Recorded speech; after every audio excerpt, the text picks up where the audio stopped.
বিহার থেকে একটা মহিলা এসেছে, সে ছেলে না, আমি আর ও বসে গল্প করছি। তো মহিলাটা এসে বলছে, কথায় কথায় উঠেছে প্রসঙ্গ যে তিনি ইষ্টভৃতি জমা করতে এসেছেন। তো ইষ্টভৃতি জমা করার কথা তিনি বলছেন, আমি আমার বরের ইষ্টভৃতিটাও করি। হ্যাঁ, আপনি তো আপনার বরের ইষ্টভৃতি করতে পারেন না, যার ইষ্টভৃতি তাকেই করতে হয়। আমি এটা বলেছি। বলছে কেন? আমি তো তার অর্ধাঙ্গিনী, আর আমি তো দানই করছি, তাহলে তো আমার পাপ খণ্ডন হচ্ছে। হ্যাঁ, এটা বলেছে। আমি বললাম, আপনি খাবার খেলে কি আপনার বরের পেট ভরে যায়? আপনি তো তার অর্ধাঙ্গিনী, যার কাজ তাকেই করতে হয়। তো সে আমাকে বলছে, মহিলা, আমি হাম বাবাইদা সে পুছেঙ্গে। আমি বললাম, হ্যাঁ জরুর পুছিয়েগে।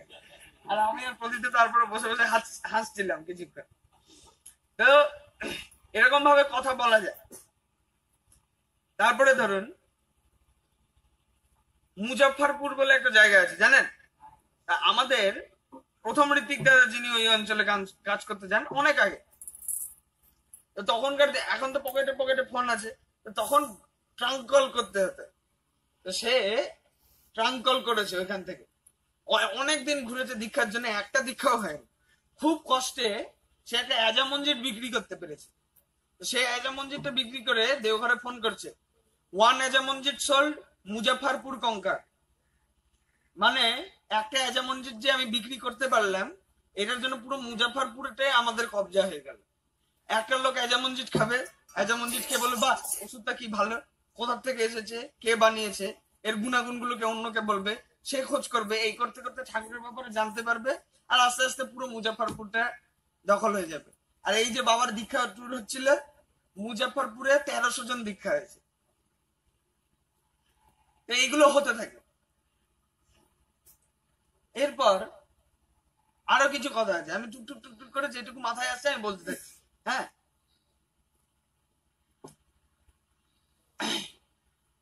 আমার ঘরের কিছু ঘটনা বলি, দুই একটা, বেশি বলবো না। আমার বাবা মার যখন বিয়ে হয়, বিয়ের পরে একটা জিনিস হয় অষ্টমঙ্গলা বলে। তো মেয়ের বাড়িতে গিয়ে বড় বউকে খেতে হয়, তাই জানেন আপনারা? হ্যাঁ, এরপর কি হয়েছে, আমার মা তো একটা নন সৎসঙ্গী পরিবার থেকে এসেছে, তো বিয়ের আগে মাছ মাংস খেতে। এইবার বিয়ের পরে যখন আমাদের বাড়িতে ঢুকেছে, তখন তো এখানে কিছুই রান্না হয় না, সে খেতে পাচ্ছে না, অস্থির হয়ে গেছে। 3-4 দিন পরে অষ্টমঙ্গলার জন্য বাড়িতে যাবে। তো ফোন করেছে দিদিকে যে ভালো মন্দ একদম ঠিকঠাক করে রান্না করে রাখবে, আমি এসে খাবো।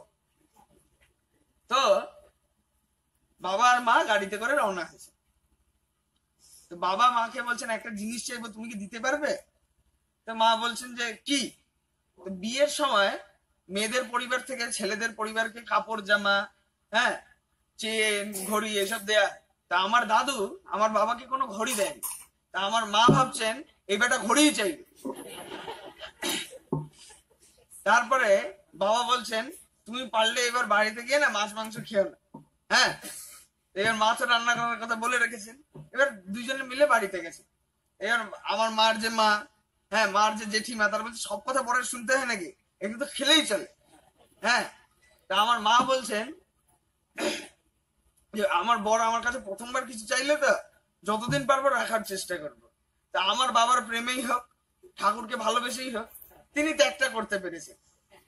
হ্যাঁ, তা আপনারাও যেরকম ভাবে হোক ঠাকুরের জন্য কিছু না কিছু ভাবে করে নিতেই পারবেন।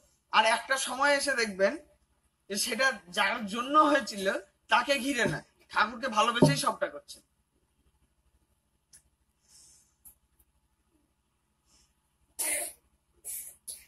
আমাদের আচার্য, ধরেন আপনারা ছোটবেলায় সবাই অঙ্ক করতেন তো?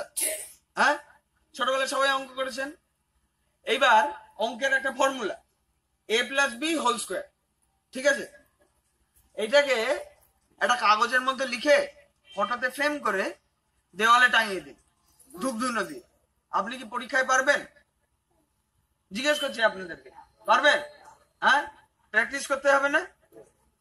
প্র্যাকটিস না করলে হবে না। সেরকম ভাবেই এই যে আপনারা ঠাকুরের দীক্ষাটা নিলেন, দীক্ষাটা নেয়ার পরে আপনারা যদি যজন যাজন ইষ্টবৃত্তি এগুলো প্র্যাকটিস না করেন, তাহলে এই দীক্ষাটা আপনাদের মধ্যে সার্থক হয়ে উঠবে না। বুঝেছেন? এইবার আমি একটা জিনিস জিজ্ঞেস করছি, একটু উত্তর দিন। আপনারা সবাই দীক্ষিত? আরেকবার জিজ্ঞেস করছি, হ্যাঁ, কয়জনের সত্যানুসরণের এক একটা বাণী মুখস্থ আছে? আর হাত তুলেন যাদের যাদের মুখস্থ। আমি কিন্তু দাঁড় করিয়ে জিজ্ঞেস করবো, ভেবে চিন্তে তুলবেন। হ্যাঁ, তাহলে বাদ বাকি জনদের কি হয়েছে? কোথায় পিছিয়ে পড়েছেন আপনারা? হ্যাঁ, আপনারা কোন জায়গাটাতে পিছিয়ে পড়েছেন? যে ঠাকুরের একটা এতদিন হয়েছে আপনারা দীক্ষা নিয়েছেন, ঠাকুরের কোনো বাণী মুখস্থ হয়নি। ঠাকুরকে আপনারা কি দেখেছেন কোনোদিন বাস্তবে? হ্যাঁ, তাহলে ঠাকুর আমাদের কাছে একটা অন্ধকার কালো ব্ল্যাকবোর্ডের মতন না? ঠাকুরের ব্যাপারে যদি না পড়াশোনা করেন তাহলে কোনো চকের কালি কিন্তু সাদা চকের কালি ব্ল্যাকবোর্ডে উঠবে না। একটু পড়তে হবে, ঠাকুরের ব্যাপারে জানতে হবে। এগুলো না করলে আমার যেরকম ঠাকুরের প্রতি ভালোবাসা, এটা আঁকড়ে ধরে বসে আছি, হ্যাঁ, আপনারা কেমন একটু গা বাঁচিয়ে বাঁচিয়ে হাঁটছেন, হ্যাঁ, তাহলে সেটা কমবে, এই দূরত্বটা কমবে, একটু জানতে পারবে, বুঝেছেন? আজকাল এখনকার যুগের ছেলেমেয়েরা অনেক প্রশ্ন করতে থাকে, হ্যাঁ, এইটা এরকম কেন, ওইটা ওরকম কেন। হ্যাঁ, আমি এই যুগের ছেলে, হ্যাঁ, আমারও স্ক্রিন টাচ ফোন, আপনাদেরও স্ক্রিন টাচ ফোন, তো এরকম প্রশ্ন উত্তর করেন না। কিন্তু আসলে আমি একটা কথা বলতে চাই, আপনাকে আমরা কিন্তু ডাহা মূর্খ। কেন কি আমরা একটা না জানা জিনিসকে না না ভেবে না জেনে একটা বোকা বোকা প্রশ্ন করছি। সবাই পিকে সিনেমাটা দেখেছে? হ্যাঁ, পিকে ওএমজি এই যে একটু সিনেমাগুলো বার করেছিল, একটা জায়গায় বলছে মন্দিরের কি দরকার, ঠাকুর তো সর্ব জায়গায় ব্যাপী। হ্যাঁ, বলেছে, সবাই শুনেছে এই প্রশ্নটা মনে হয় যে মন্দিরের কি দরকার। বিবেকানন্দ একটা জায়গায় বলছে, তাকে জিজ্ঞেস করছে ঠাকুর তো সব জায়গায় আছে, মন্দিরের কি দরকার। হ্যাঁ, তো বিবেকানন্দ বলছে যে হাওয়াও তো সব জায়গায় আছে, গরমকালে পাখাটার কি দরকার। এরকম ভাবে ঠাকুরকে, বিবেকানন্দকে, রামকৃষ্ণ দেবকে সবাইকে সব রকমের প্রশ্ন করা হয়েছে।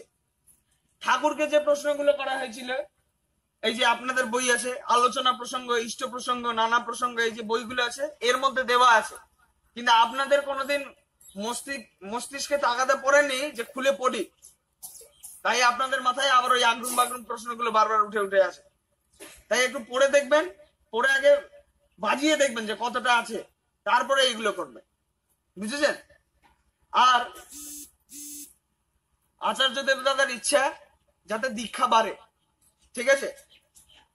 তা আমি একটা কথা বলে যেতে পারি, আপনাদের সবার একটা করে বেস্ট ফ্রেন্ড আছে না? আছে তো?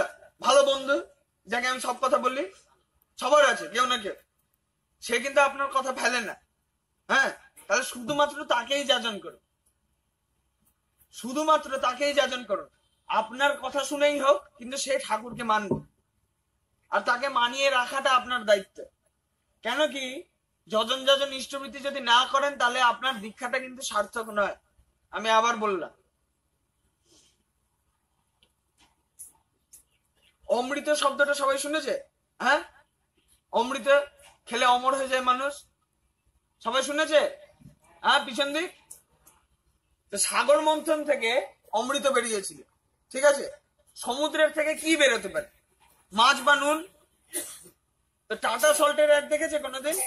90 সালে 90s অ্যাড দিত টাটা সল্টের, আয়োডিন युक्त नमक খাইয়ে দিমাগ কি বুদ্ধি বাড়াইয়ে। তা আয়োডিন খেলে মাথার বুদ্ধি বাড়ে, বুঝেছেন? আগেকার দিনে তো আমরা কাঁচা কাঁচা মাংস খেতাম, মাথায় বুদ্ধি ধরতো না। হ্যাঁ, মাথার মধ্যে আমাদের কোনো স্মৃতিশক্তি ছিল না ধরে রাখার মতন। তা আমাদের জিভে যখন নুন পড়লো তখন আমাদের মাথায় স্মৃতিশক্তি ধরা শুরু করলো, যে আমরা আমার আগের লোকটা কি করেছে আমরা বলতে পারি, আমি কালকের দিনে কি করেছে আমি সেটা বলতে পারি। তো ধরুন আপনারা যে এত এত বড় হয়েছেন, আপনাদের জীবনের তো অনেক ঘটনা আছে যেগুলো জুড়ে আপনারা বড় হয়েছেন, হননি? হ্যাঁ, সেইগুলো নিজের আগামী প্রজন্মকে বলবে। তার মধ্যে তাহলে সে আপনার কথায় যদি প্রভাবিত হয়, সে তার আগামী প্রজন্মকে বলবে। মানে আপনার নাতি আপনার ব্যাপারে জানবে, নাতি অব্দি সবাই সবাইকে চেনে, কিন্তু নাতির ছেলে আর চেনে, হ্যাঁ, ততদিন থাকি না আমরা। নাতির ছেলে যদি নাতি আপনার ঘটনায়, নিজের দাদুর ঘটনায় প্রভাবিত হয়, তাহলে সে নাতি নিজের ছেলেকে বলবে, জানিস তোর দাদু কেমন ছিল, তোর বাবার দাদু কেমন ছিল, সেই মানুষটা এরকম ছিল, এরকম এরকম কাজ করে বেড়াতো। তো নাতির ছেলে জানে, তাই আমার দাদু এরকম করতো।